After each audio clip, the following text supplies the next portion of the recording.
Boa noite, pessoal. Tive que encerrar e começar de novo por causa de conexão aqui em casa. Então vamos começar mais um episódio do Neuroalive. Esse é o 23º episódio do Neuroalive e a gente vai falar sobre saúde mental e suicídio. Vou apresentar para vocês primeiro a doutora Ana Carolina Conjo, que vai falar comigo aqui, e daí eu já chamo ela e a gente começa a conversar. A doutora Ana Carolina Conjo é médica psiquiatra, sócia do Centro Integrado de Neuropsicologia e Psicologia Comportamental, o SIMP, aqui em Londrina. Fez graduação em medicina e terminou em 2006 e residência médica em psiquiatria 2009, todos pela UEL. Fez um treinamento em neuropsiquiatria em 2009 pela UCLA, que é a Universidade da Califórnia, Los Angeles.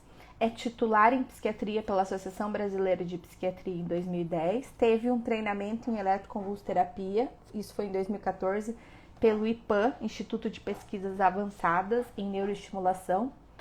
Fez o mestrado em Ciências da Saúde em 2017 pela UEL e fez um masterclass de psicofarmacologia em 2019 pela Harvard Medical School. E agora está fazendo doutorado em Ciências da Saúde. Vai concluir em 2023. É muito estudo, né? Muito conhecimento. Então, deixa eu chamar aqui a Ana para a gente já começar a conversar. Para a gente poder fazer as perguntas para ela e falar desse assunto tão importante. Oi, Ana, tudo bem? Olá, boa noite. Bem-vinda. Queria agradecer a sua presença aqui, você conversar com a gente sobre esse assunto que é tão importante e que a gente fala muito pouco, né, Ana? Sim, a gente ainda fala muito pouco, né, a respeito. Vamos falar. Eu queria contar para as pessoas como que a gente se conhece. Então, Ai, Ana, eu não sei se eu vou contar que faz 12 anos que a gente se conhece. Eu fazia residência ainda, né? Você fazia residência, era amiga da Miriam, da Juzinha, nossas amigas, e a gente saía para jantar, conversar, e eu lembro que foi quando a gente se conheceu. E quando você terminou a residência, começou a trabalhar, quando eu fui voltar de Botucatu, foi você que me recebeu aqui em Londrina, no SIMP. Eu trabalhei um tempinho no SIMP, então fui muito bem recebida e eu agradeço, tenho muita coisa para agradecer você. Eu que agradeço aí nossa amizade. Ana, vamos começar já? Vamos, Já vou vamos sim. começar com uma pergunta que eu sempre faço, eu sempre deixo as pessoas com dificuldade para responder, que é por que você escolheu psiquiatria? Eu acho que eu sempre gostei de entender o mecanismo pelos quais o organismo e os sistemas do organismo humano funcionam. Então, acho que isso me levou a fazer medicina. E durante a faculdade, eu me apaixonei pelo cérebro, né? Pela fisiologia cerebral, pela fisiopatologia, que é a forma como as doenças, o que acontece no cérebro que dá determinada doença ou determinados sintomas, e principalmente pela forma como a medicação psicotrópica atua no cérebro. Acho que foi por isso que eu fiz a psiquiatria. Eu penso que lidar com o comportamento humano é uma área muito nobre, né? Sim. E isso sempre me fascinou. Não, mas é uma pergunta difícil mesmo. Eu sei que é difícil responder, mas eu acho que faz todo sentido, né? Então, a Priscila aqui fazendo um coraçãozinho, ela é psiquiatra também lá em Apucarana, acho que ela deve ter se identificado com a sua explicação. Ô, Ana, queria que você falasse pra gente que eu pensei nessa live por causa do mês de setembro, que é o Setembro Amarelo, que é o mês de conscientização e prevenção do suicídio. Aí, a primeira coisa que eu queria que você respondesse é por que amarelo? Por que é Setembro Amarelo? E por que hoje, dia 8 de setembro, é uma data importante para o Setembro Amarelo, para a psiquiatria e para a prevenção do suicídio? Então, ajuda a gente aí. A campanha Setembro Amarelo é uma campanha com a intenção de prevenir e conscientizar as pessoas a respeito da prevenção do suicídio. Ela foi criada aqui no Brasil em 2015 pelo Centro de Valorização à Vida, que é o CVV, pela Associação Brasileira de Psiquiatria e pelo Conselho Federal de Medicina. Com a proposta de associar a cor amarela ao mês em que a OMS definiu como o dia 10 de setembro como o dia de prevenção mundial do suicídio. E aí essas 3 entidades resolveram fazer essa campanha para associar a cor amarela a esse mês. E por que a cor amarela? Porque aí eu já vou responder o porquê o dia 8 também é um dia importante. Porque em 8 de setembro de 1994, um jovenzinho americano de 17 anos cometeu suicídio no carro dele, que ele mesmo tinha reformado, que era um Mustang, e ele mesmo havia pintado de amarelo. Aí, 2 dias depois, no funeral dele, os pais, né, os familiares e amigos, eles distribuíram cartões com fitas amarelas e com mensagens de apoio para pessoas que pudessem estar passando por essa mesma condição. E para as pessoas que recebiam esse cartão e não estavam passando por essa condição, eles pediam para que entregassem para outras pessoas aleatórias para chegar em pessoas que estivessem passando por isso. Algumas semanas depois, os pais desse garoto começaram a receber ligações, né? Tanto de voluntários que entregaram esses cartões, como de pessoas que, através desses cartões, procuraram ajuda. E aí eles fundaram uma organização que chama Yellow Ribbon, né, para a prevenção do suicídio lá nos Estados Unidos, e que existe e que é muito forte até hoje. A sede é no Colorado. Que bacana, né? Essas histórias são muito importantes para a gente entender, porque tem todo um sentido atrás disso. Não é uma cor aleatória, não é uma vontade aleatória, né? Vamos entrar no nosso assunto, Ana. Eu acho que é importante a gente conceituar algumas coisas, né? Então, tem diferença entre ideação suicida, tentativa de suicídio e suicídio? Tem sim. A ideação suicida é um pensamento que uma pessoa pode ter de ser o agente da própria morte. A tentativa de suicídio é quando uma pessoa tenta cometer o suicídio, né? Tenta ser o agente da própria morte, mas não tem êxito. E o suicídio é quando a pessoa consegue cometer o suicídio, consegue ser o agente da própria morte. As tentativas de suicídio são muito maiores do que o suicídio consumado, né, Ana? Sim, são. Geralmente são.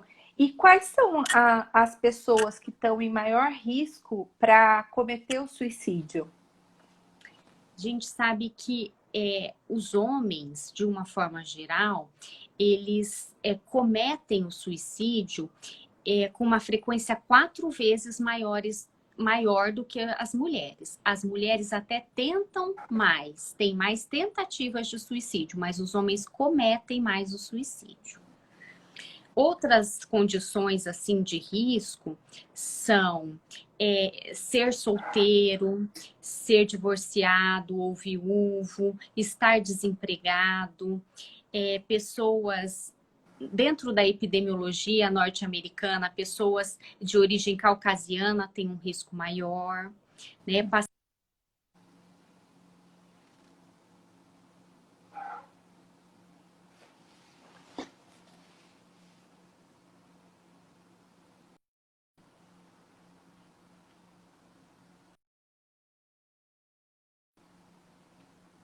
Ana? Agora eu não sei se é o meu ou é o da Ana que travou.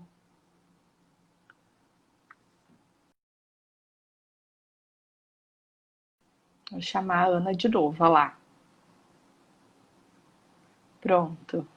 E tecnologia, viu? No meio do pensamento atrapalha a gente. Ana, internet, né? Então, Mas vamos lá parece que a voltar. internet tá boa. Não sei o que que aconteceu aqui. Então, não Acho que sei foi se o foi a vídeo do minha. Instagram. É. Vamos lá. Você estava falando pra gente As pessoas de maior sobre risco. as pessoas de maior risco, isso. Fala aí pra gente. Então, as pessoas de maior risco para cometer o suicídio são homens desempregados, viúvos, ou divorciados ou solteiros, pessoas que receberam um diagnóstico clínico recente, né, de uma doença grave, também tem um risco maior. Dentro da epidemiologia americana, né, dos Estados Unidos, pessoas de origem caucasiana também têm um risco maior. E um grande fator de risco para cometer o suicídio é a pessoa já ter tentado o suicídio anteriormente. Tá, perfeito. A gente vai falar disso daqui a pouquinho também, que eu vou perguntar umas coisas, a gente vai fazer um bate-bola bem bacana. E quais são as doenças que têm maior risco da pessoa se suicidar?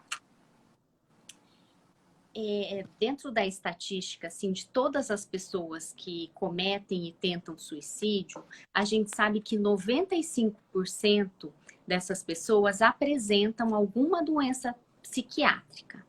E dessas pessoas, 80% tem algum transtorno de humor, que pode ser tanto um transtorno depressivo como um transtorno bipolar.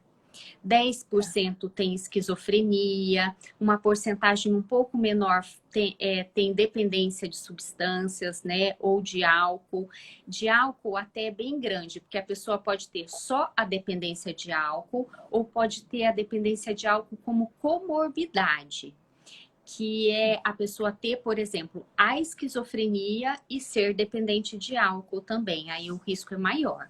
Então, estima-se que 25% das pessoas tenham dependência de álcool na tentativa de suicídio.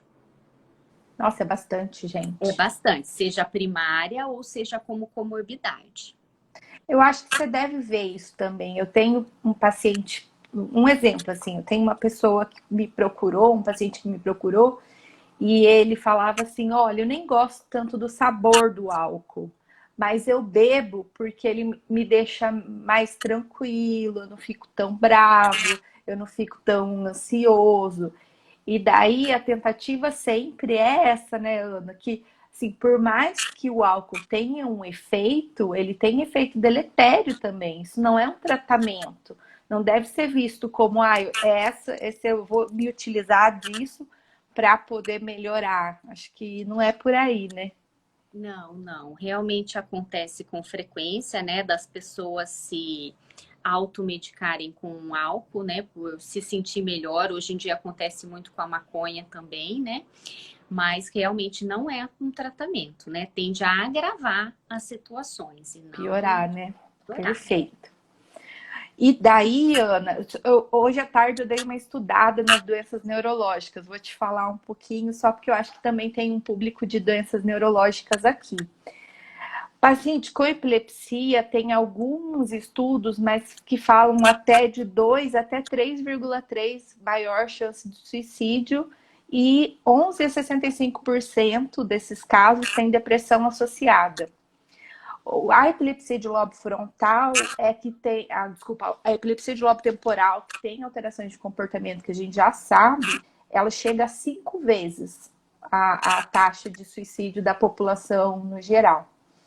Doença de Alzheimer, geralmente quando o paciente é jovem, o risco aumenta em 2 vezes. E geralmente quando o paciente é jovem e ele está no começo da sua doença, assim que ele recebe o diagnóstico. Porque daí depois, ao longo do tempo, ele não tem esse risco maior. Eu me surpreendi com a doença de Huntington, que é uma doença autossômica dominante, que está relacionada. É predominantemente genética a doença, e ela tem psicose, alteração motora, alterações psiquiátricas importantes, alterações cognitivas. E ela é a segunda causa de morte na doença de Huntington, é o suicídio. A primeira é a pneumonia.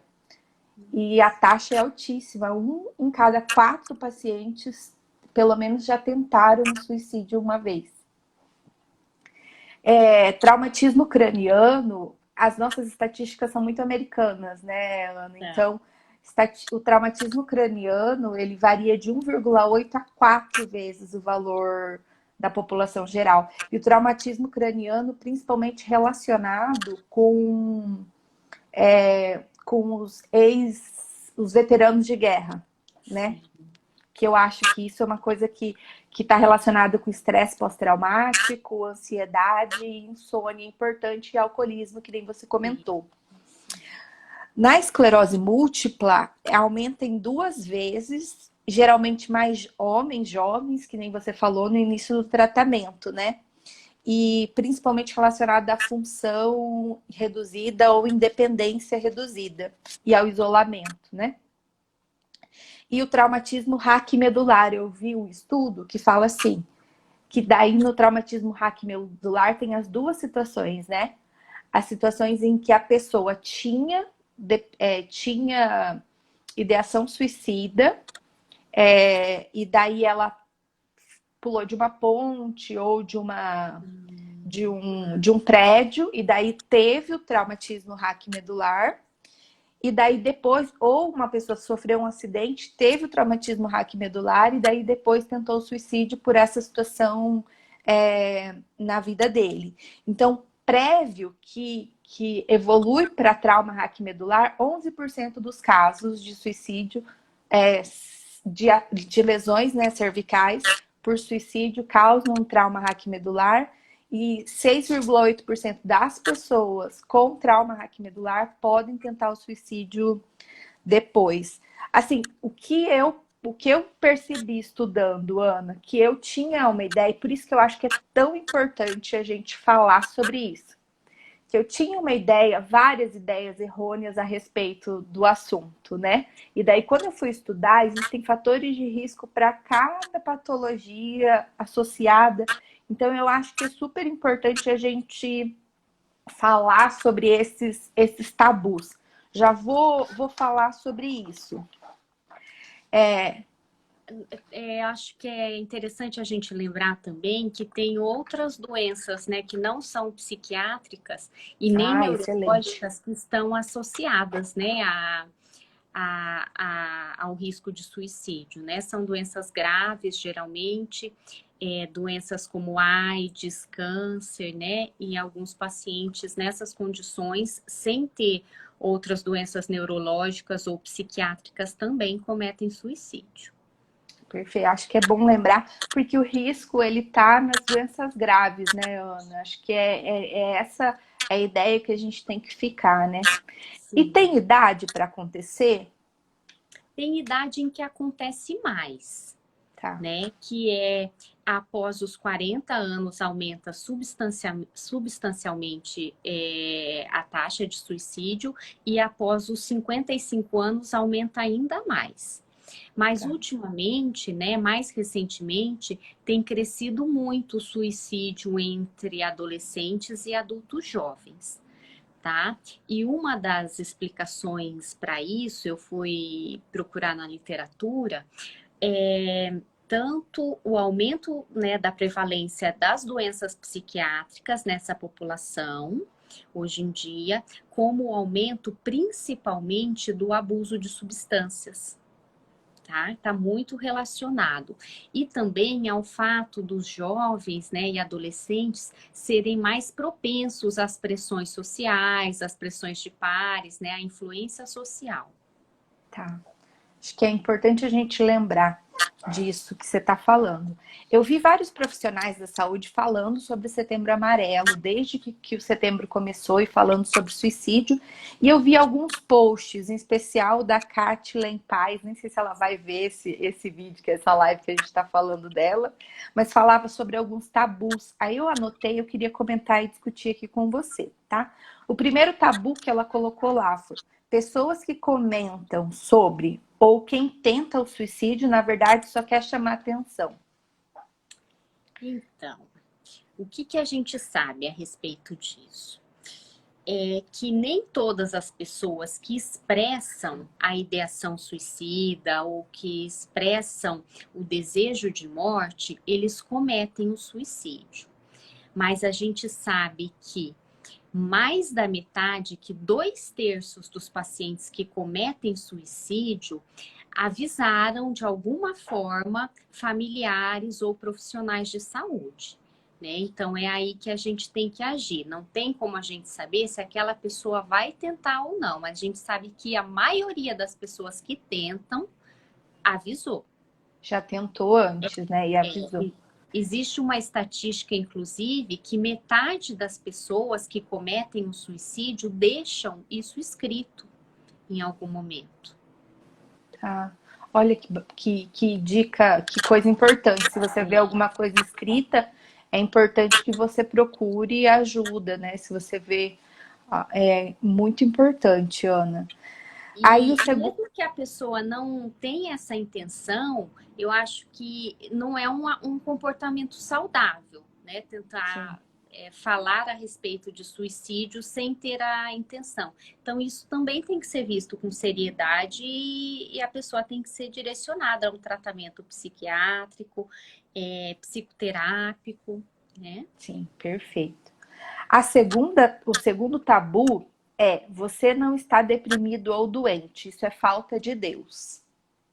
Poxa, isso aí É pesado, né? é pesado, né? Mas é muito comum, infelizmente, né? Falta de Deus, é falta de um tanque para lavar roupa, né? Mas assim, eu acho que nós temos exemplos de padres que falaram abertamente dos seus quadros psiquiátricos, né? Sim. Então, como que é falta de Deus e acontece num padre, né? Sim. Ou né, num clérigo. E ninguém fala que ter câncer, ou ter um infarto, ou ter insuficiência renal é falta de Deus. A É, gente isso eu sempre comento, né? Que, por exemplo, se uma pessoa ela tem um infarto, isso é o extremo da doença dela, da pressão alta e do diabetes. Então, essa foi uma situação extrema da doença, né? Uma condição limítrofe. E é a mesma coisa com o suicídio. Isso foi a gravidade extrema da doença, do transtorno psiquiátrico, da doença, do sofrimento que ele está passando, né, Ana? Eu acho que isso é importante mesmo. Sim, a gente tem que enxergar o cérebro como um órgão, como o coração, como os rins, como o fígado, que pode adoecer. Até quando começou, né? Desde que começou setembro, várias pessoas já devem ter visto, porque eu vi várias vezes aqui no Instagram uma imagem de duas mulheres conversando e tomando chá, e uma delas falando assim: ai, a vida é tão bonita, acontece tantas coisas boas, como que você pode ter depressão? Aí a outra responde assim: nossa, mas tem tanto ar, e como que você pode ter asma? Pois é, né? Bom, essa é uma resposta excelente, acho perfeita. Isso aí. O terceiro tabu que ela anotou lá é que falar sobre suicídio estimula a prática do suicídio. Isso é verdade ou é um tabu? É um tabu, é um mito, né? A gente sabe que é, anteriormente, né, há bastante tempo atrás, acreditava-se que falar sobre suicídio pudesse ou incentivar as pessoas a cometerem suicídio ou até pelo menos fazer as pessoas pensarem a respeito. Mas principalmente nos últimos anos, né, com o sucesso da campanha Setembro Amarelo, que as pessoas estão tendo mais acesso, estão compartilhando mais informação, né, a respeito de prevenção do suicídio, isso ficou realmente, isso caiu por terra, né? Falar sobre suicídio, a forma como a gente aborda isso é fundamental, né, para prevenir e para incentivar pessoas que estejam passando por isso a procurar tratamento. Perfeito. Aí o quarto tabu é: pessoas que se suicidam vão para o inferno. Poxa, aí a gente até entra numa discussão filosófica, espiritual, se existe inferno, quem que vai para o inferno. Mas Bom, a acho gente não somos que clérigas, a nossa profissão não é religião, mas a gente, por que que eu acho que é importante a gente conversar sobre isso? Porque eu acho que é um peso muito grande para quem fica, né, da sim, com família. certeza. Já está sentindo a falta, ainda tem essa preocupação, ainda carrega isso, né? E é um peso muito grande que daí até a família se isola, aí a família tem vergonha, a família não quer falar sobre a pessoa, e daí você leva uma bola de neve maior. Então, assim, a gente não tem como falar se vai ou não vai, mas a gente tem que ter um pouco de empatia e cuidar com o sofrimento das pessoas que ficam, né? Isso. Porque isso leva a muito sofrimento. E daí, eu vou colocar até uma quinta aqui, uma sexta. Aqui, o quinto tabu é: pessoas que tentaram suicídio não têm risco de tentar outra vez. Que a E gente já sabe falou que isso que tem tem, um né? risco maior de tentar outra vez, Sim, né? Tem um sim. risco maior. Ah lá, ó, alguém comentou D1L5N. Outro erro teológico. Não existe um texto bíblico que mostre isso. Então, excelente. Alguém já deu aí a resposta pra gente, Ana. E daí eu vou colocar uma sexta questão, é assim, ó, crianças não se matam. A gente sabe que, felizmente, né, o índice de suicídio em crianças, ele é bem menor, né? Até pelas condições psiquiátricas serem menos prevalentes. Mas a gente sabe que a idade de suicídio tem abaixado cada vez mais. E ficado mais frequente. Então é É, importante a gente prestar atenção em crianças também. E Ana, a gente está falando, vamos prestar atenção, mas no que a gente tem que prestar atenção? Quais que são os sinais de alerta? acho que a gente tem que lembrar que o suicídio é um ato de extremo desespero. E os pacientes, né, com essa intenção, eles não vão conseguir esconder isso. Então, eles vão expressar esse desespero e até falar em suicídio mesmo, falar em morrer, em suicídio.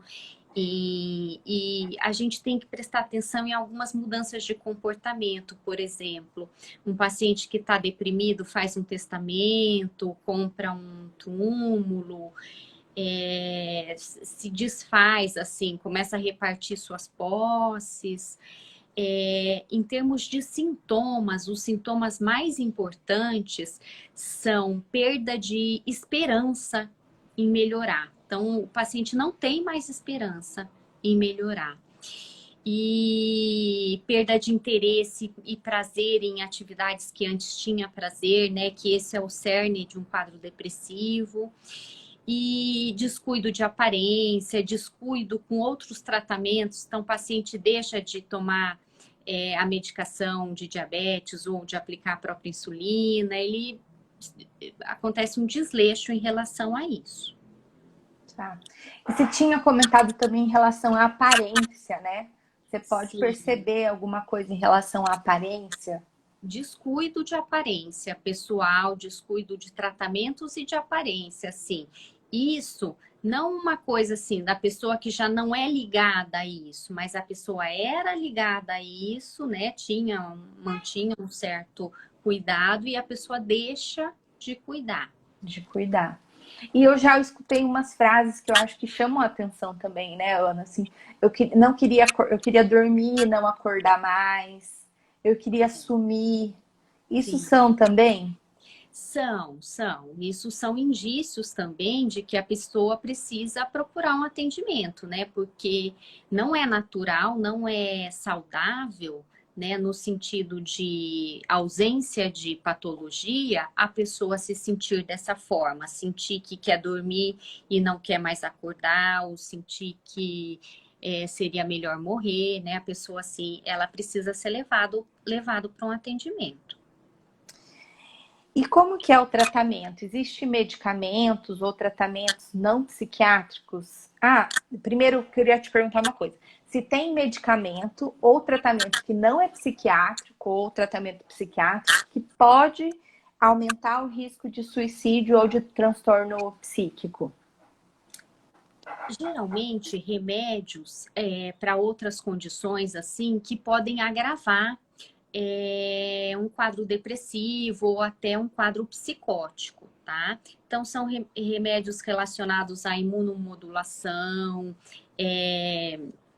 remédios, mais esses alguns imunomoduladores, alguns remédios para inflamação, remédios mais potentes. Tá? E a gente sabe que existe também uma conversa a respeito de antidepressivos aumentarem o risco de suicídio. Isso está relacionado ao fato das pessoas estarem deprimidas e não terem energia para nada, inclusive para tentar suicídio. E com o início da melhora de um quadro depressivo, a pessoa volta a ter um pouquinho de energia. E algumas pessoas tentam suicídio nesse contexto, tá? Eu acho que, assim, o que tem que ficar daqui, que seja importante disso aqui, é você sempre, você sempre observar que uma pessoa que está fazendo o tratamento, ou quando nós estivermos fazendo um tratamento assim e percebermos alguma alteração, nós temos que buscar o auxílio do médico, que prescreveu a medicação. E prestar atenção ao medicamento que iniciou recente, né? Tem algumas medicações anticonvulsivantes que elas podem piorar o humor e podem prejudicar. Então, se você observar que está muito deprimido, que o seu humor piorou, acho que é importante mesmo conversar. Né? Isso, antes de que alguma coisa mais grave aconteça. Sim. E como que a gente pode evitar? E daí a gente está falando tudo isso. Vamos ficar de olho, vamos evitar. Então, eu queria que você falasse pra gente como que a gente pode evitar que o suicídio aconteça. Tem um tratamento? Tem tratamento, sim. Em relação às doenças psiquiátricas, nós temos que tratar a doença psiquiátrica de base, né? Então, por exemplo, tratar um transtorno bipolar, tratar um quadro depressivo, tratar um alcoolismo, né? E, além disso, em alguns casos é necessário a gente colocar uma medicação mais específica para risco de suicídio.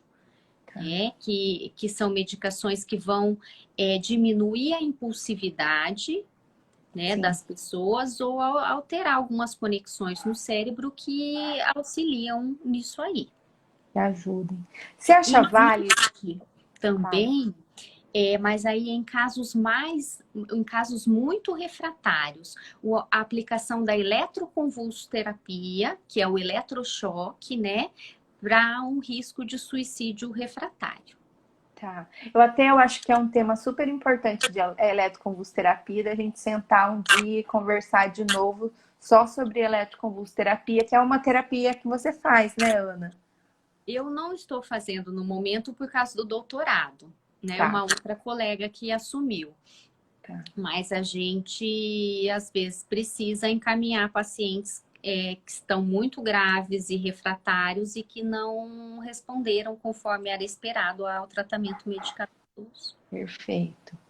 E psicoterapia? Acho que a gente não falou sobre isso. O que você acha? Você acha que ajuda terapia com psicólogo? Sim, a psicoterapia tem uma indicação muito, muito importante nesses casos, né?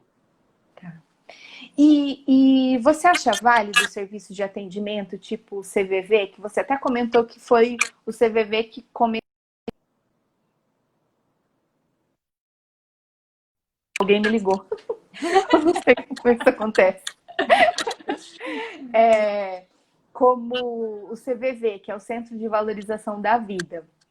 Então, você acha que é válido? Eu acho que é válido, sim. O CVV, ele trabalha com voluntários né, que estão sempre de plantão para receber ligações de pessoas que estão com pensamentos suicidas, né, ou que estão precisando de ajuda e ou não acham adequado ou não tem com quem compartilhar isso, não tem um familiar que possa ajudar, um amigo, né, naquele momento, e aí a pessoa pode ligar gratuitamente para o Centro de Valorização à Vida.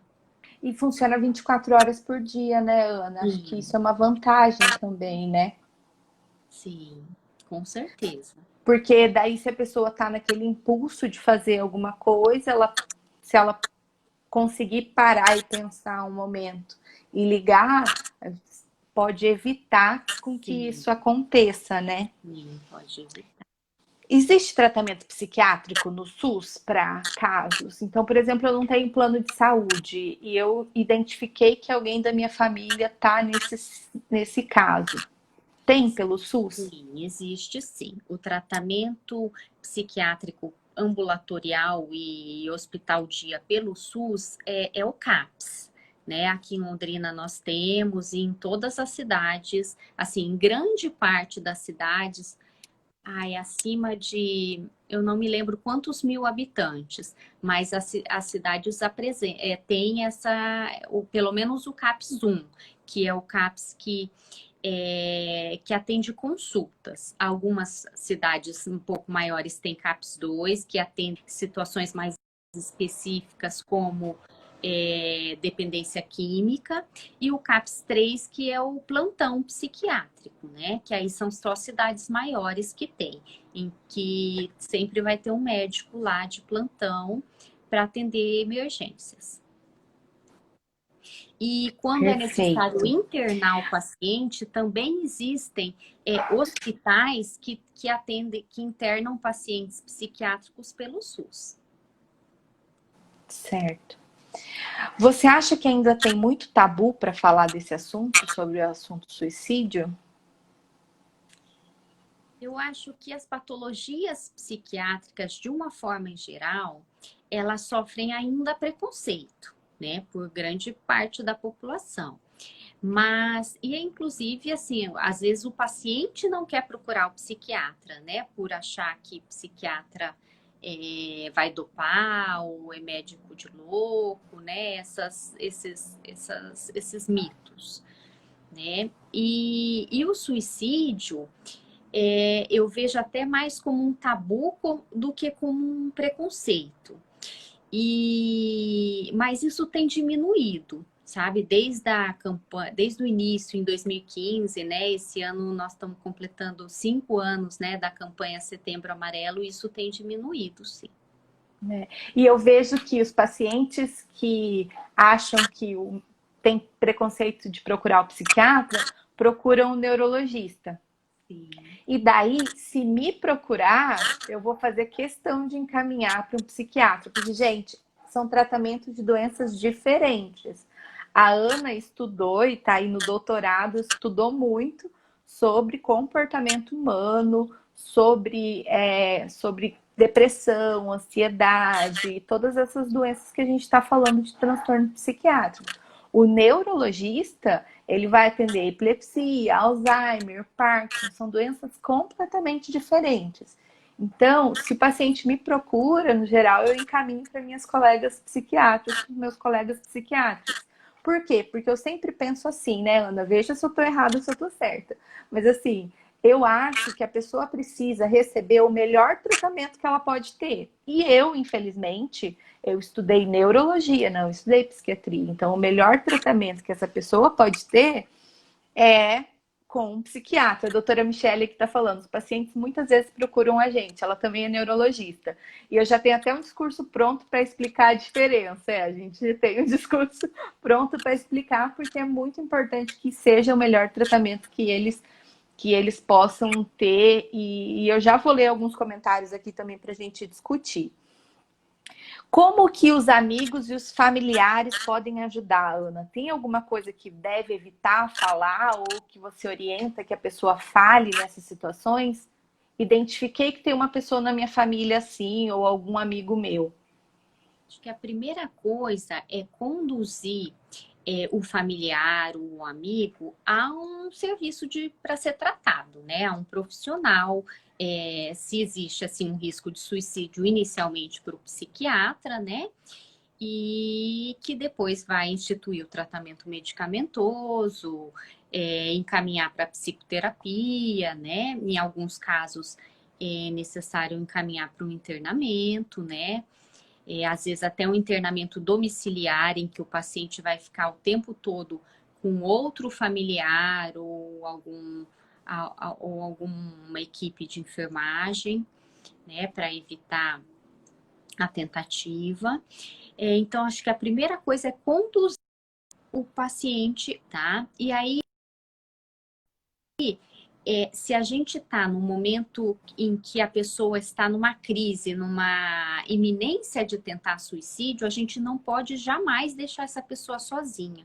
E tem que proteger e pensar mais rápido que o paciente em relação à janela, não ficar próximo de janela, não ter acesso à arma de fogo, a comprimidos, a facas, né? E assim, já aconteceu de paciente assim pedir para o familiar que estava lá junto buscar um copo de água e tentar alguma coisa nesse tempo. Esse Então, período. realmente não pode deixar a pessoa sozinha, tá? Se está nessa iminência. E aí, se está nessa iminência, precisa ligar ou para o médico da pessoa, ou levar no pronto-socorro, ou chamar o SAMU. Porque é uma emergência, né? Isso É que eu ia uma comentar. emergência. É uma emergência. É É uma uma emergência. emergência médica. Então, não pode, quando você detectou isso, você não pode, e amanhã eu procuro, porque poucos minutos, que nem você comentou, podem fazer toda a diferença, Infelizmente. né, Ana? Por exemplo, lá do Mike M, né, de 1994, ele tentou suicídio às 11h15 da noite. Ele tentou, não, ele cometeu o suicídio. 8 minutos depois, os pais chegaram em casa. Puxa vida. É. Pouco Ontem tempo, até eu né? fui reler essa história, né, por causa da live de hoje. Assim, a gente chega a se emocionar, né? Porque é muito pouco tempo, né? Mas bacana a forma como eles lidaram com esse luto, né? Sim, levaram o luto para um lugar de ajuda, né? Sim, Até a Jennifer fez um comentário aqui que eu acho que tem muito a ver com isso que você está falando, que é se o suicídio acaba com a família, né? A gente não é mais o mesmo quando a gente passa por essa perda. É uma perda muito dolorosa para a família, né? Então, e que bom que eles conseguiram fazer isso como levar uma bandeira e fazer uma campanha para que essa. E tem dado certo, isso que eu fico muito para que feliz, a que tem morte deles funcionado. não fosse em vão. Não fosse em vão. Lindo isso. Você perguntou para mim também o que não fazer, né? A gente não pode desencorajar a pessoa a falar a respeito disso, Tá. sabe? Falar, julgar a pessoa em relação a isso. E a pessoa já está em um processo de sofrimento muito grande, né? Então a gente tem que incentivar que ela expresse isso de uma forma verbal e convencê-la a iniciar, a procurar um tratamento, ou a voltar no seu médico, né? Acompanhá-la em relação a isso. A questão de invalidar também eu acho que é importante a gente comentar, Sim, né? sim, sim. Porque chega a pessoa e fala assim, eu quero morrer. Aí você, não, você não quer nada, você não tá sentindo nada, isso não é nada. Isso piora Sim, ainda mais a isso situação, né? pode. A gente até entende que a família, né, muitas vezes não tem, não tem mais, já está passando por isso cronicamente, né? Mas o mais interessante é escutar isso, e tentar direcionar para o profissional que faz o acompanhamento desse paciente. Perfeito. E eu acho que tem uma ideia também, por exemplo, de nós, como sociedade. Então, eu não tenho ninguém que eu conheço ou da minha família que esteja passando por essa situação, mas eu posso ajudar também. Eu acho que essa live que a gente está fazendo é um jeito de ajudar também, né, Ana?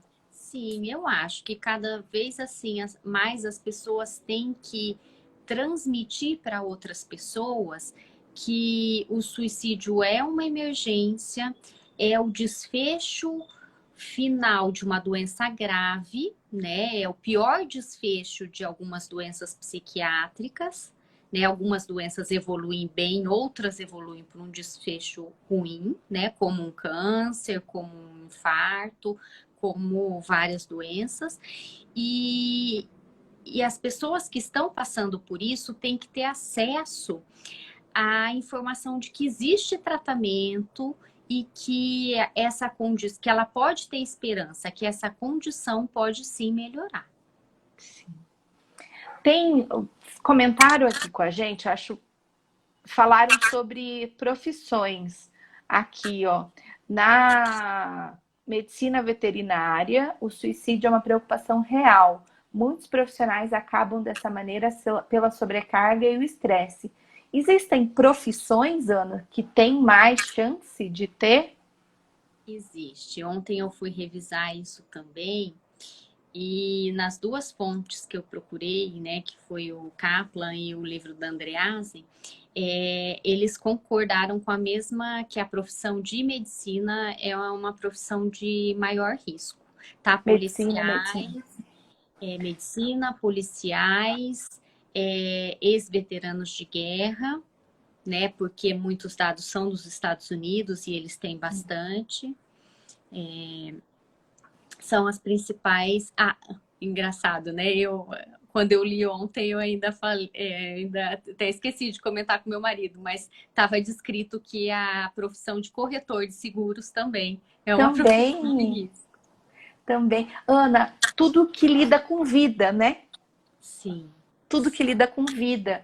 Então, são profissões que têm esse peso de vida, né? Então, seu marido precisa tomar cuidado com ele. E daí a Vanessa fez uma pergunta lá na caixinha, quando eu coloco a caixinha, ela perguntou assim, se é bom chorar, se ajuda. Daí ela me explicou por quê. Porque ela falou que sempre que alguém vem brigar com ela, ela chora, ela fica meio paralisada. Ela não consegue responder e ela chora, chora, chora e depois passa. Você acha que isso é bom, é ruim? Com certeza chorar